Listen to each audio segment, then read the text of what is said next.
재직 세미나 이제 두 시간으로 제가 구성을 했고요. 첫 시간으로 사도행전에 있는 말씀을 함께 한번 보도록 하겠습니다. 사도행전 6장 1절에서 7절 말씀이고요. 제가 봉독하도록 하겠습니다. 그때 제자가 더 많아졌는데 헬라파 유대인들이 자기의 과부들이 매일의 구제에 빠짐으로 히브리파 사람을 원망하니 12사도가 모든 제자를 불러 이르되 우리가 하나님의 말씀을 제쳐놓고 접대를 일삼는 것이 마땅하지 아니하니 형제들아 너희 가운데서 성령과 지혜가 충만하여 칭찬받는 사람 7을 택하라. 우리가 이 일을 그들에게 맡기고 우리는 오로지 기도하는 일과 말씀 사역에 힘쓰리라 하니 온 무리가 이 말을 기뻐하여 믿음과 성령이 충만한 사람 스데반과 또 빌립과 브로고로와 니가노르와 디몬과 바메나와 유대교에 입교했던 안디옥 사람 니골라를 택하여 사도들 앞에 세우니 사도들이 기도하고 그들에게 안수하니라. 하나님의 말씀이 점점 왕성하여 예루살렘에 있는 제자의 수가 더 심히 많아지고 허다한 제사장의 무리도 이 도에 복종하니라. 아멘. 말씀드린 대로 권사 선출을 앞두고요. 이제 교회의 직분, 지도력이라고 하죠. 리더십 이런 겁니다. 교회의 지도력에 관해서 좀 한 2시간에 걸쳐서 이렇게 고찰을 해보고자 합니다. 우리 이제 오늘은 사도행전에 있는 말씀으로요. 우리 교회의 지도력에 대해서 한번 생각해 보고요. 우리 다음 주에는 우리 이제 권사를 선출하려고 하잖아요.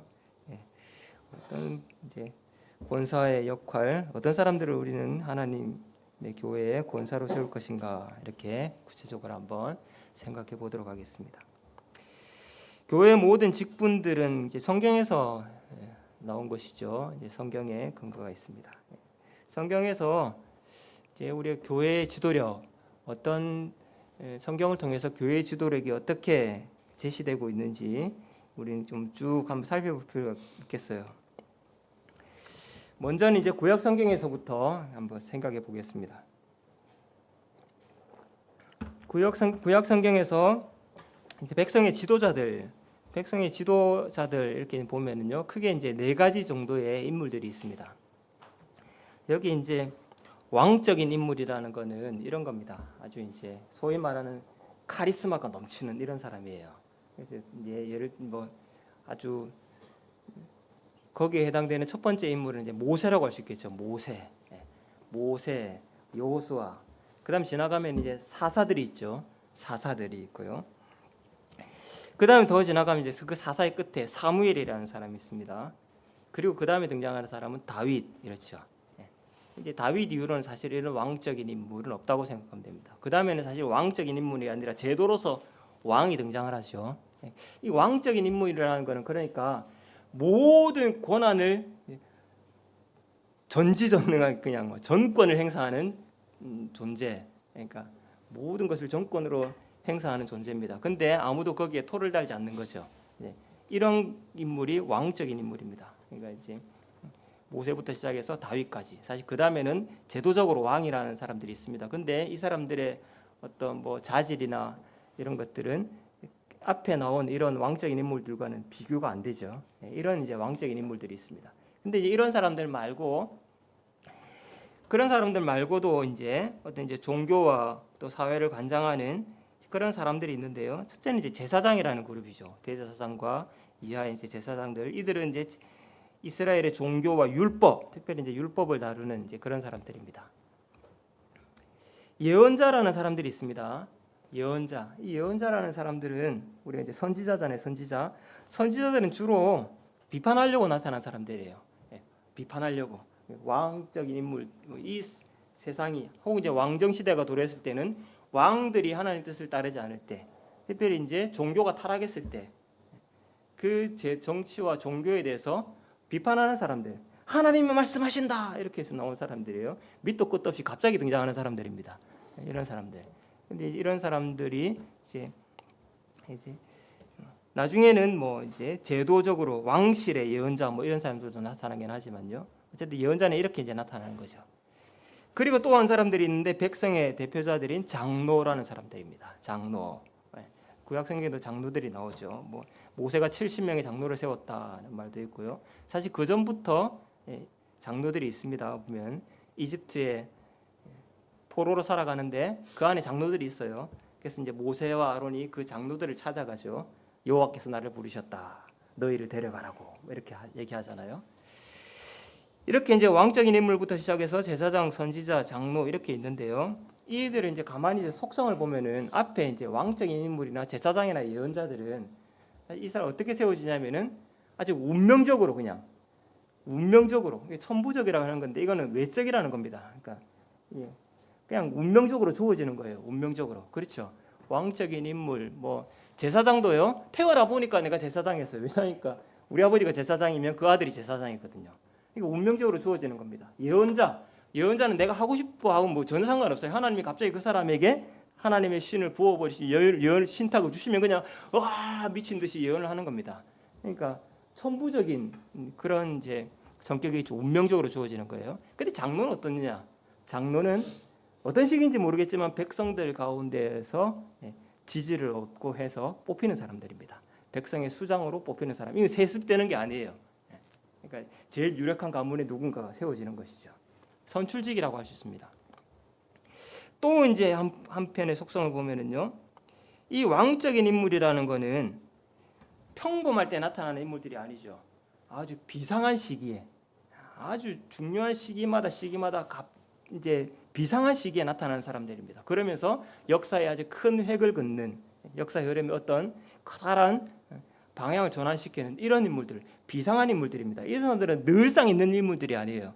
그러나 그 나머지 제사장부터 밑에 있는 사람들은 늘상 있는 사람들입니다. 이게 항시적으로 항존하는 세상에서 늘 이스라엘이라는 사회가 지속되는 한 제사장이나 예언자나 장로들은 늘상 있는 사람들, 항시적인 그런 사람들이죠. 그러니까 여기에서 이제 이런 식으로 여기에서 이제 어떤 하나님의 백성의 지도자라는 것은 하나님의 어떤 부르심이라는 차원에서 어떤 외적인 요소들이 있고요. 그리고 백성들이 뽑고 늘상 있어야 되는 제도화된 어떤 속성들 이런 이제 두 가지 측면이 있다는 것을 이제 구약 성경을 통해서 보게 됩니다. 어쨌든 이렇게 이제 구약 성경에 이런 지도자들이 신약 시대에 와서는 어떻게 이제 옮아가느냐. 특별히 신약 시대라는 것은 예수님 이후의 시대입니다. 그죠? 예수가 오시고 또 예수가 부활하시고 그들의 사도로부터 초대교회가 세워지는 이 신약 초대교회로부터 이제 쭉 이어지는 이제 신약 교회. 비상한 그런 지도력, 왕적인 인물 이런 인물들은 사실 예수님이죠. 그죠? 예수님이 모든 권한을 다 가시고 율법까지 모든 것들을 다 그냥 하시는 분입니다. 그 다음에 이제 그런 인물들을 찾는다면은 바로 예수님의 직계 사도들.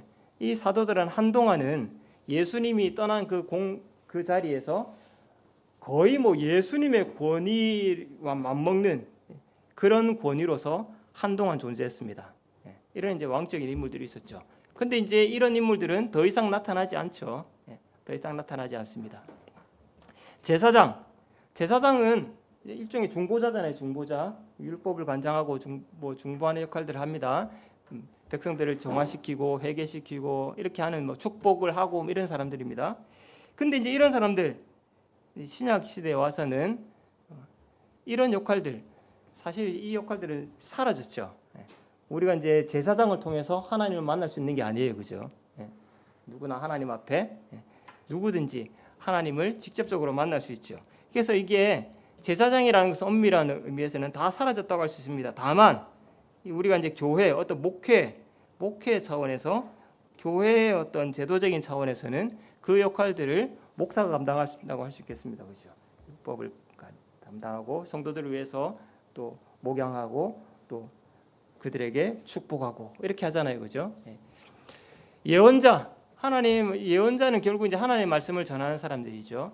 근데 이제 이 예언도 사실 예언자라는 그룹도 신약 시대에 와서는 예수께서 그 모든 예언에 대해서 다 모자란 부분들을 다 채워주시고 또 말씀하시고 가르치시고 그렇게 해서 그 예수의 가르침이 신약 성경으로 모아졌잖아요, 그죠? 그래서 이제 신구약 성경이 성경책이 딱 완성이 되어서 이 성경만 있으면 이제 지난주에 제가 말씀드린 대로요, 성경이면 충분한 거예요. 예. 성경이 하나님의 뜻이 어디 있습니까? 그 예언을 구하지 말고 성경을 보라니까요. 성경을. 그러니까 이 성경이 있으니까요. 예언자라는 것도 사실은 이제 의미가 퇴색되었습니다. 다만 이 예언의 말씀을 교회적으로 목회적으로는 이 예언의 말씀을 가르치는 말씀 교사로서 교회 목사들이 있죠. 그죠? 신학교에는 교수들이 있고요. 이런 사람들이 결국 그 역할들을 한다고 할 수 있지만, 그러나 엄밀한 의미에서 이 사람들은 제사장이나 예언자는 아닙니다. 그리고 우리는 세상을 향해서 또 교회 성도들을 향해서 예언자적인 목소리를 말할 수 있죠. 이건 잘못된 거예요. 우리 신앙이 이렇게 되면 안 돼요. 누구든지 그렇게 비판적인 목소리를 낼 수 있습니다. 그죠? 이거 우리는 이렇게 살아야 하나님대로 사는 겁니다. 누구든지 말할 수 있습니다. 그건 성도들의 역할이죠. 우리 성도들은 세상에서 예언자적인 삶을 사는 겁니다. 하나님의 말씀에 입각해서요. 이렇게 이제 바뀐 겁니다. 그러니까 앞에 나오는 왕적인 인물이라든지 제사장이라든지 예언자 이런 것들은 신약 성경에서는 그냥 유명무실하게 되었다고 할 수 있습니다. 목회적으로, 교회적으로 또 목사가 그 일들을 감당하는 것이죠. 근데 마지막 장로라는 이 제도, 이거는요 기능적으로 또는 제도적으로 계속해서 이어지고 남아 있는 것은 사실 장로라는 겁니다. 장로. 이거는 계속해서 이어지고 있습니다. 이제 초대교회도 보면은요, 그래서 예루살렘 교회에 이제 사도행전에 쭉 보면은요, 예루살렘 교회에 지도력을 형성하는 사람들이 장로들입니다. 장로들이 모여서 이제 회의를 하고 결정을 하는 이런 이제 리더십을 발휘합니다. 그래서 이제 사도와 장로들 이렇게 구성된 예루살렘 교회의 지도자들이 있고요. 또 그 사도와 장로들 가운데 장로들을 대표하는 예루살렘 교회를 대표하는 그 수반은 누구냐면은 예수님의 동생인 야고보예요. 야고보는 그 장로들 가운데 한 사람이거든요. 장로들, 이렇게 이제 장로들이 계속해서 있습니다. 그리고 교회의 장로들이라는 언급은 계속해서 야고보서에서 나오고요. 계속 이제 신약 성경의 사도행전 이후로 교회 장로들이라는 얘기가 계속해서 나옵니다. 바울은 선교를 할 때마다 교회를 세울 때 그곳에 항상 장로들을 세웁니다. 장로들을 세워요. 그래서 이 장로들이 교회를 관할하도록 그렇게 하죠. 그래서 나중에 보면은 이제 목회서신이라고 하는 디모데에서 뭐 디도 이런 데 보면은 장로들을 어떻게 뽑아야 되는가 이런 얘기들을 또 하고 있고요. 디모데라는 장로에게, 디도라는 장로에게 또 교훈하면서 또 어떤 장로를 뽑아야 되는지 뭐 이런 거 얘기하고 있습니다. 이런 식으로요. 이제 신약 교회에서는 장로라는 제도는 계속해서 쭉 유지가 됩니다. 근데 이 장로 보십시오. 장로는 어떤 사람이냐면은 선출되잖아요. 그죠? 네. 여기 있는 목사가 어떤 그 역할들을 한다고 하는 예언자적인 제사장적인 그런 역할들, 목사 역시 선출된 사람이죠. 네. 선출된 사람이고 늘상 있는 겁니다. 늘상 있는 거. 교회 지도력은 늘상 그냥 있는 평범한 직분 가운데서 선출된 직분, 이것만 신약 교회에는 이제 남아 있다는 것을 여기서 볼 수 있습니다. 근데 여기요, 지금 이제 이렇게 구약 성경에서부터 신약 성경까지 쭉 이어지는 이런 지도력을 쭉 보면은요, 다 이 많은 사람들이냐면은 왕적인 인물이든지 제사장이든지 뭐 예언자든지 장로들인지 결국 이 사람들이 뭐 하는 사람이냐면은요, 의사를 결정하는 사람들이에요. 뭔가 중요한 의사를 결정하는 사람들. 결정권자들입니다. 결정권자. 여러분 회사에 가시면은 그 무슨 모든 것들을 결제하는 사람 있죠. 결제하는 사람. 결제 도장 꽝 찍는 사람이 있습니다. 이 사람들은 사실 다 결정권자들이에요. 결정권자. 어떤 의사를 결정하는 차원에서의 지도력이라고 할 수 있습니다. 이런 차원에서 보면은요, 구약 성경에는 한 번도 독자적으로 언급된 적이 없으나 신약 교회는 굉장히 중요한 직분으로 구성되어 있는 그런 직분이 하나 있습니다. 구약 성경에는 한 번도 언급되지 않았습니다. 근데 우리는 굉장히 중요한 직분이죠. 교회의 근간입니다. 신약의 관점에서 그 직분에 대해서 얘기하려면 그건 집사입니다. 집사. 이 집사에 해당하는 것은 구약 성경에 아예 명시적으로 단독으로 독립적으로 언급된 적이 없는 것입니다. 그럼 집사는 비성경적인가? 비성경적일까요? 그럼 집사는 결정권자가 아니죠. 이 집사라는 직분은요, 뭔가를 결정하는 사람들이 아니에요. 결정하는 사람들이 아니라 결정된 것을 실현해내는 사람이에요. 결정된 것을 구현해내는 사람. 거기에 온갖 재주와 노력과 역량을 발휘해가지고 그것을 성취해내는 사람. 그런 사람들이 사실 집사라고 할 수 있죠. 그러니까 이 집사는 결정권자가 아니라 어떤 실무자, 행정가, 실무 책임자 뭐 이런 사람들이라고 할 수 있습니다. 명칭이 뭐든 간에 한번 생각해 보세요. 근데 이 실무자, 명칭이 뭐 집사든 아니든 간에 그걸 굳이 언급을 하든 말든 간에 이런 실무를 담당하고 뭔가를 구현해내고 정말 뭔가 결정된 것을 처리해내는 이런 거 말해야 꼭 있는 겁니까? 예? 말해야 있는 거예요? 당연히 있는 거잖아요. 당연히 항존하는 겁니다. 이거는. 예. 그러니까 언급을 하든 안 하든 이것은 당연한 거라는 거예요. 당연한 거. 오늘 우리가 본문 이제 사도행전 6장을 읽었는데요. 사도행전 6장에는 신약교회에서 이 직분이라는 것이 분화된 최초의 사건입니다. 사실 이제 그 신약교회가 출범할 때는 사도들이 아까 말했듯이 사도들이 한동안은 예수님의 권위처럼 모든 권한을 다 가진 아주 그냥 전지전능한 뭐 일종의 그런 식으로 마치 예수님처럼 그런 권위를 한동안 누리고 있었습니다. 그렇게 행사하고 있었어요, 교회가. 근데 그렇다가 직분이 쫙 분화된 최초의 사건이 나오는데 그게 이제 사도행전 6장입니다. 사도행전 6장에서 뭐가 문제가 되었는가? 다른 게 아니고요. 이제 막 태동한 신약교회에서 일어난 문제는 이 사도라는 사도들이 뭔가를 결정하고 지시하고 뭐 이렇게 이끌어가고 하는 것을 넘어서 그거를 실행하는 실무 이런 것까지 다 떠맡고 있었다는 거예요. 사실 그래서 문제가 된 겁니다. 여기 보면은요, 사도들이 이제 정말 중요한 것은 이 사람들이 하나님의 말씀과 관련된 일이에요, 그죠? 근데 그게 아니라 나머지 일들이 너무 많은 거예요. 가면 갈수록 나머지 일들이 뭐 쉽게 얘기하면은 식당 봉사하는 게 막 너무 많은 거예요. 나중에 성경 연구하는 것보다. 그러니까 이 문제는 이 사람들이 그런 결정권자들인데 실무까지 다 떠맡고 있어서 이게 사실 문제가 된 것입니다. 그래서 여기서부터 최초의 직분이 분화되는 그런 사건이 된 것이죠. 이것으로부터 이제 이 초대교회 이 시작으로부터 시작했어요. 나중에 종교개혁 시대까지 쭉 거치면서요. 그래서 교회에는 두 가지 직분이 늘상 있게 되었습니다. 우리는 이것을 항존한다 이렇게 얘기합니다. 늘 있는 거예요. 늘 있어야만 되고요. 이런 건 늘상 있어야만 되고 있어야 계속 교제가 유지가 되는 거죠. 그러니까 교회는 늘 항상 이 두 가지의 직분이 있게 되었습니다. 그 직분이 뭐냐면 처음에 말씀드린 대로 어떤 결정과 관련된 것, 중요한 의사를 결정하고 지도력을 권한을 행사하는 어떤 지시하는 기능 이런 것들이죠. 이런 것들을 담당하는 하나의 직분이 있습니다. 그것은 아까 말씀드린 대로 구약 시대에서부터 쭉 이어져 온 장로라는 카테고리 안에 들어있어요. 장로. 이 장로라는 카테고리 안에 목사도 있고요.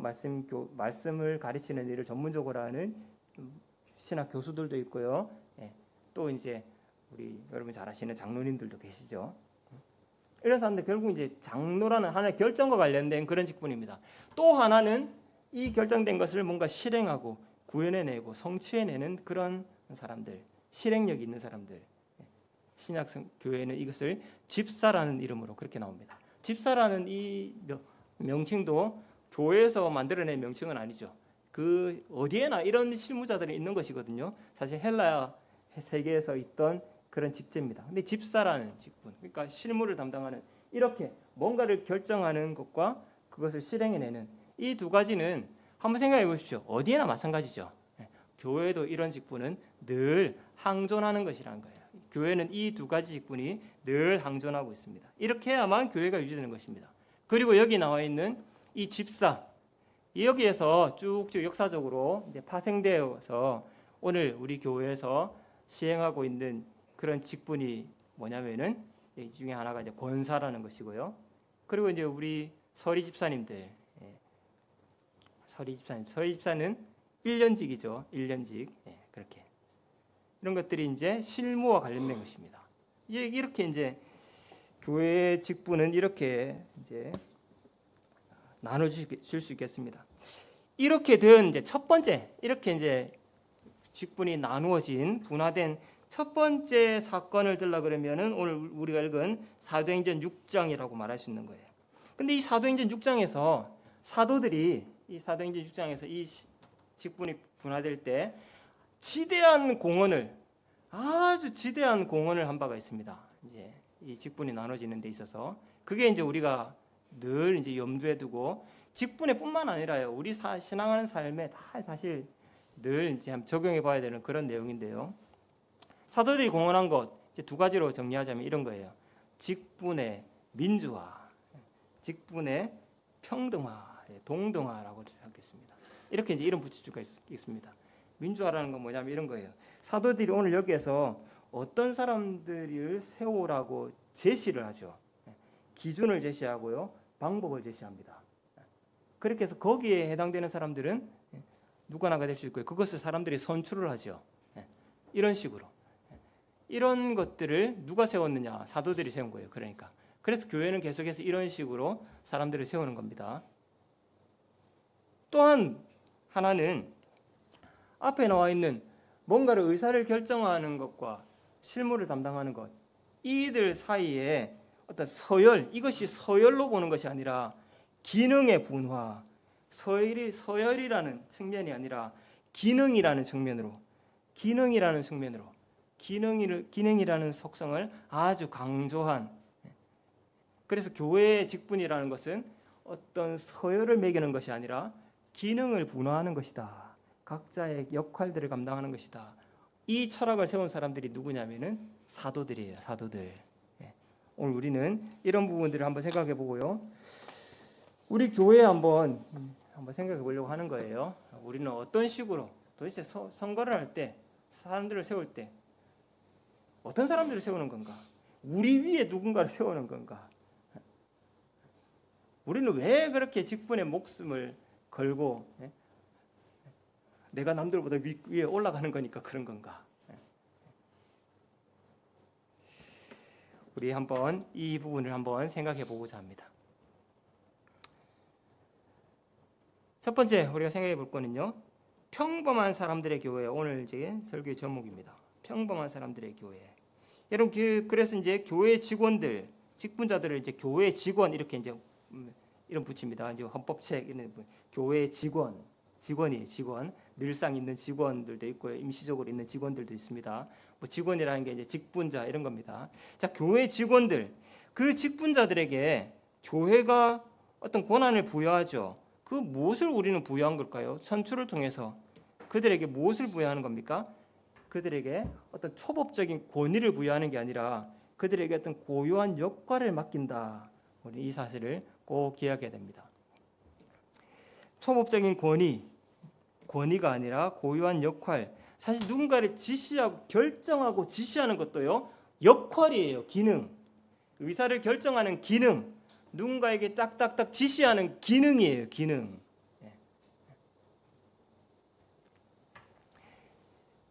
우리는 우리 위에 어떤 권위자를 세우려는 것이 아니라 그 역할을 잘 감당하는 사람들을 세우려고 하는 것이고, 교회는 그렇게 그들에게 권한을 부여한다는 것입니다.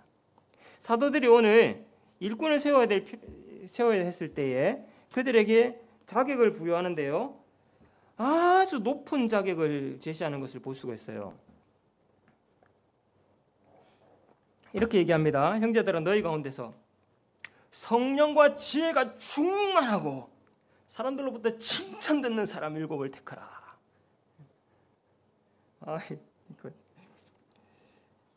성령과 지혜가 충만하고 사람들로부터 칭찬 듣는 사람을 택하라. 이건 아주 높은 자격이죠. 자격 기준이 아주 이제 높습니다.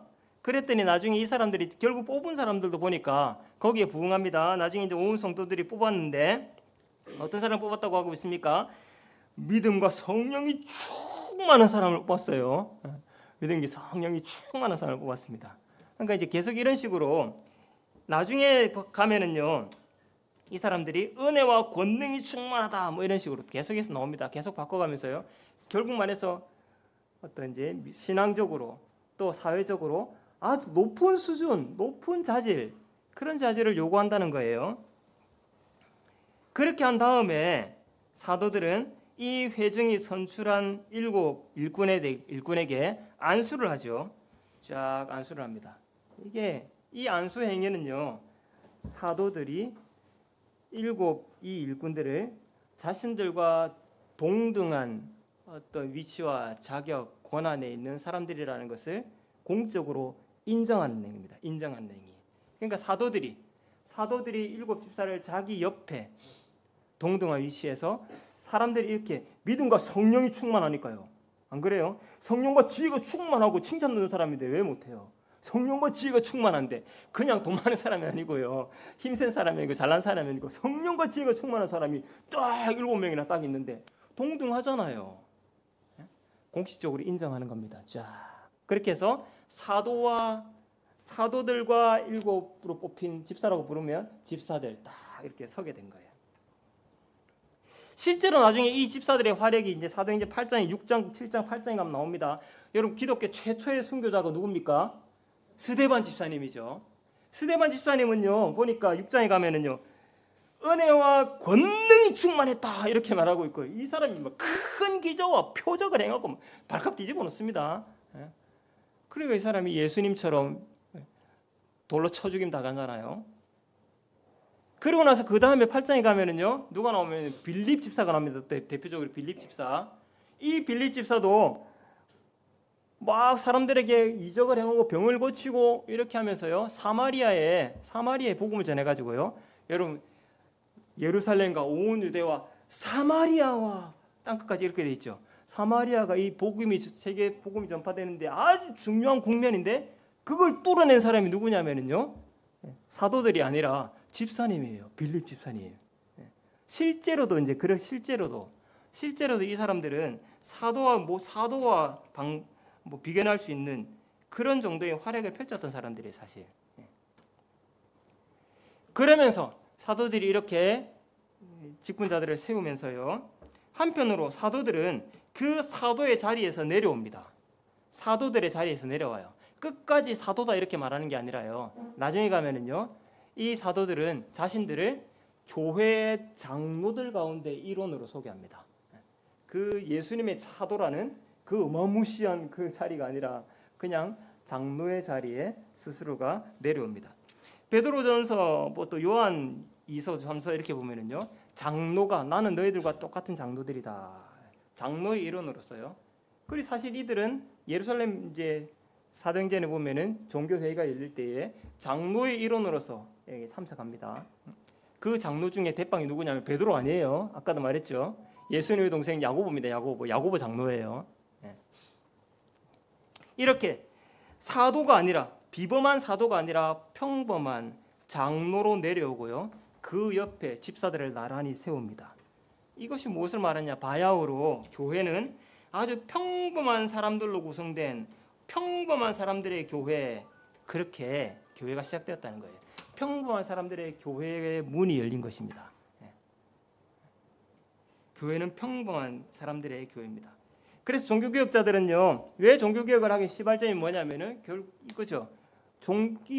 온 세계 교회를 한 사람의 수장이 그 교황이 모든 권한을 행사하는, 마치 옛날에 모세처럼, 다윗처럼, 예수처럼, 사도들처럼 그렇게 막대한 권한을 행사하고 있는 이것이 옳지 않다는 거예요. 평범한 사람들의 교회 시대인데, 특별히 우리 장로교회는 그런 한 사람의 카리스마적인 그런 어떤 리더를 통해서 교회가 좌지우지되는 것 결코 추구하지 않는 것이죠. 그래서 여러 회의체들을 만듭니다.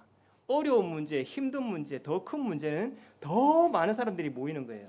그래서 당회가 있고요, 노회가 있고 총회가 있고 이런 것이죠. 개교회도 마찬가지입니다. 개교회 직원을 뽑을 때도 우리는 어떤 서열을 세우고자 하는 것이 아닌 것을 사도들은 특별히 우리 신약 성경은 보여주고 있습니다. 그래서 이제 디모데 이제 전서에 보면은요, 바울이 이제 장로인 디모데에게 또 다른 일꾼들을 세우는 것에 대해서 이제 편지하고 있는 내용 가운데 보면은요, 디모데서 3장 8절에 이렇게 되죠. 앞에 감독들에 대해서 나오거든요. 이 감독은 목사를 가리키는 겁니다. 목사. 어떤 목사들을 뽑을 때 자질들을 쫙 요구를 해요. 목사를 이런 사람이어야 된다고 쭉 얘기하는데, 그러고 나서 이와 같이 집사들도 그러면서 쭉 이렇게 해야 된다고 얘기합니다. 뭐 해야 한다는 것이 내용은 다르지만 결이 같습니다. 사람들로부터 아주 모범적인 사람으로 사람들로부터 인정받고 교회로부터 인정받은, 아까 이 사도들이 그 집사들을 세울 때 믿음과 성령이 지혜가 성령이 충만한 사람 이렇게 요구했던 것처럼, 칭찬받는 사람 요구했던 것처럼 똑같은 요구를 감독들에게도 하고 똑같은 자격을 집사들에게도 요구한다는 거예요. 동등한 사람들을 뽑는 것입니다. 개교회 직원들, 직분자들, 목사, 장로, 권사, 이런 사람들은 우월한 인간이거나 우리 가운데서 특별히 우월한 신자가 아니라는 것을 기억해야 됩니다.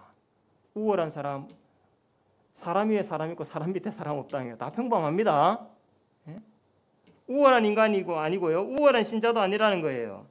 오직 그런 지위에 있는 분은 성삼위 하나님과 그분의 말씀, 그것이 우리 가운데 초월적인 지위로 있는 것이지요. 우리는 그 아래에 다 복속되어 있는 평범한 신자들 가운데 한 사람이라는 것을 우리는 꼭 기억해야 되겠습니다.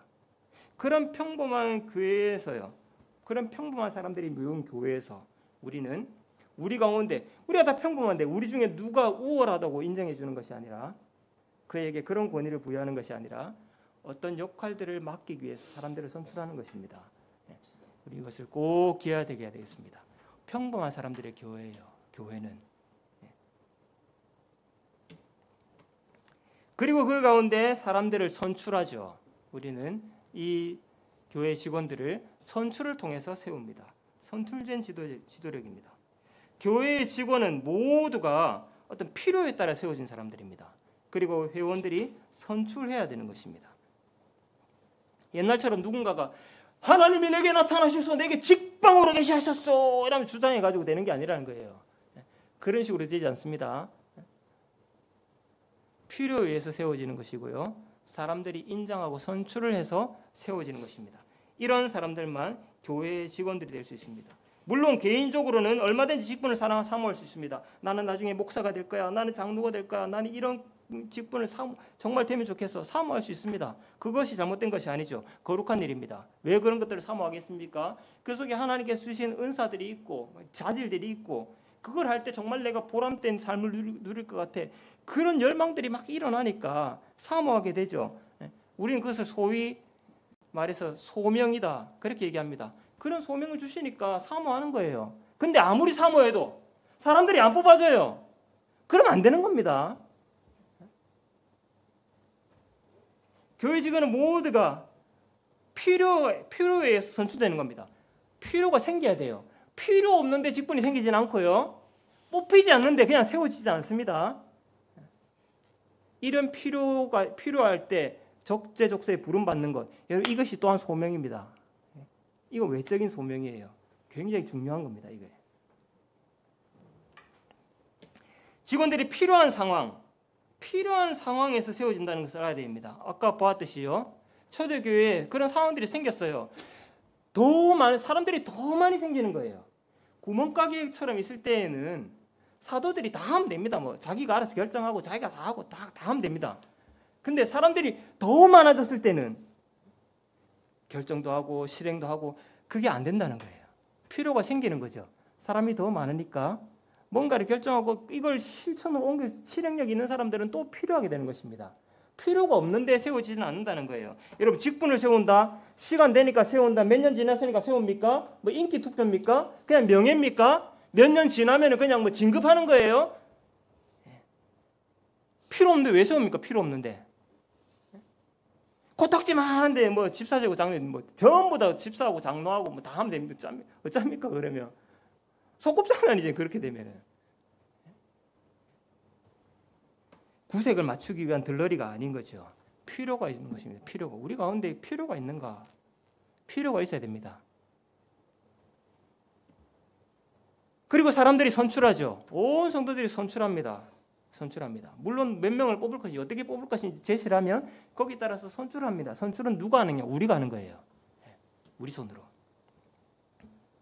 어떤 구체적인 역할, 필요가 생겼는데 그것을 어떤 사람들에게 우리는 그와 그의 형제로서, 그의 동료로서, 그를 신뢰할 수 있는 동료, 그 동료를 신뢰할 수 있는 형제, 그에게 기꺼이 협력할 수 있는 사람, 어떤 사람일까? 그런 사람을 찾는 거예요.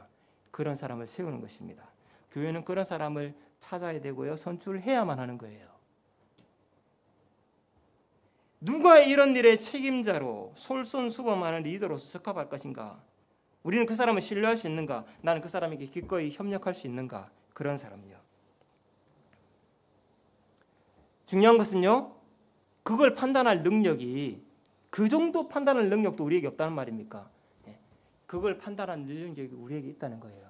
이 평범한 신자들에게 누가 우리가 신뢰할 수 있고 이 일을 맡기면 될 만한 사람들인지를 판별할 수 있는 분별력이, 그런 능력이 우리 평범한 신자들에게 있다는 것입니다. 그리고 그것을요 정말 분별력 있게 행사해야 되는 거예요. 책임 있게. 아는 사람 찍어주고 옆집 사람 찍어주고 나에게 김밥 사주시니까 찍어주고 그렇게 하는 게 아니고요.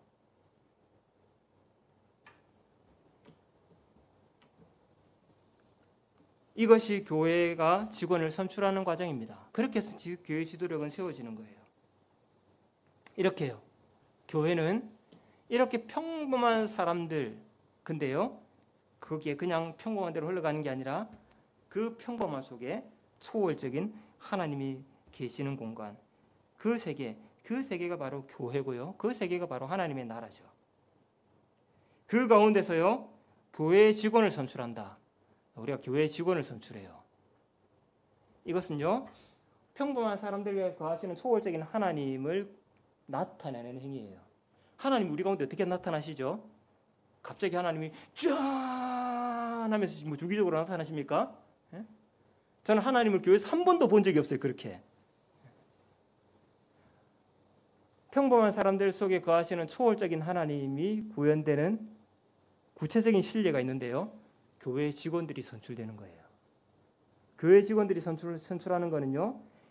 이 평범한 사람들이 우리의 손으로 하나님의 뜻을 성취해내는 초월적인 하나님의 뜻을 실행해 나가는 그런 일입니다. 우리가 지극히 평범한 우리가 이렇게 하나님의 뜻을 실행하는 그런 영광을 누린다는 거예요. 그 가운데서 이 평범한 사람들 중에서 교회 직원으로 선출되었다. 그러니 그 교회 직분은요. 그에게는 개인적으로는 크나큰 영예가 되겠죠. 교회 직분을 사모하는 사람, 그리고 교회 직분을 받은 사람, 먼저 자신에게 물어야 될 거예요. 과연 내가 그럴 자격이나 능력이 있는 것인가? 너희 가운데 믿음과 성령이 충만한 사람, 지혜와 성령이 충만하고 칭찬받는 사람 7을 택하라. 사람들은 나를 그렇게 알고 뽑아준 거잖아요. 사람들은 나를 그렇게 알고 뽑아줬고 그런 기대, 그렇게 할 거라고 뽑아주는 건데, 그리고 그 가운데는 무엇보다도 하나님의 기대가 그 안에 스며 있잖아요. 내 속에. 직분자로 부름받은 내 속에, 직분을 사모한다는 내 속에. 이것이 얼마나 막중한 책임과 그것을 못했을 때에는 얼마나 많은 후환과 원망을 듣겠습니까? 이런 사실을 정확히 알고 있는 것입니까? 그런데도 이걸 아는데도 나는 직분자가 되어야만 되겠습니까? 꼭 안 하면 안 되겠습니까? 이걸 아는데도요. 돌아봐야 되는 것이죠.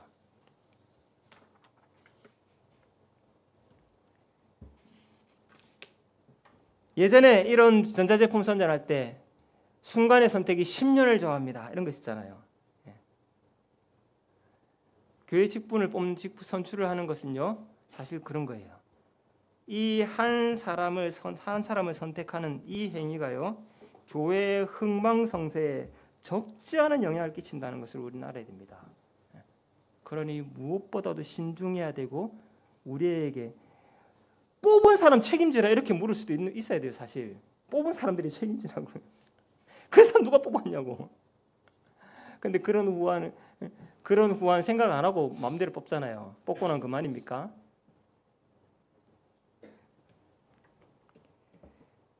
이런 교회 일들이 지나가고요, 교회 직분이 분화되고 사람들을 뽑고 그 다음에 어떤 일이 있었냐, 이렇게 하니까요, 사도행전 6장 7절은 그렇게 했더니 이어가는 내용이요, 하나님의 말씀이 점점 홍황해지더라는 거예요. 교회 안에서는 이런 막 진통 있고 막 이렇게 했는데 그걸 잘 지혜롭게 해결하니까 교회가 어떻게 되느냐, 점점 더 사람들을 성령이 충만한, 지혜가 충만한 이런 사람들을 세워가지고 하니까요, 그럴 수밖에 없겠죠. 교회가 점점 부흥하는 거예요. 근데 이런 일만 있느냐? 신약 시대의 편지들을 보면은요, 그 가운데 장로라고 집사라고 뭐 교사라고 세웠는데 거짓 교사들이 나타나가지고 막 교회를 쑥대밭으로 만드는 일들도 신약 교회의 문제입니다.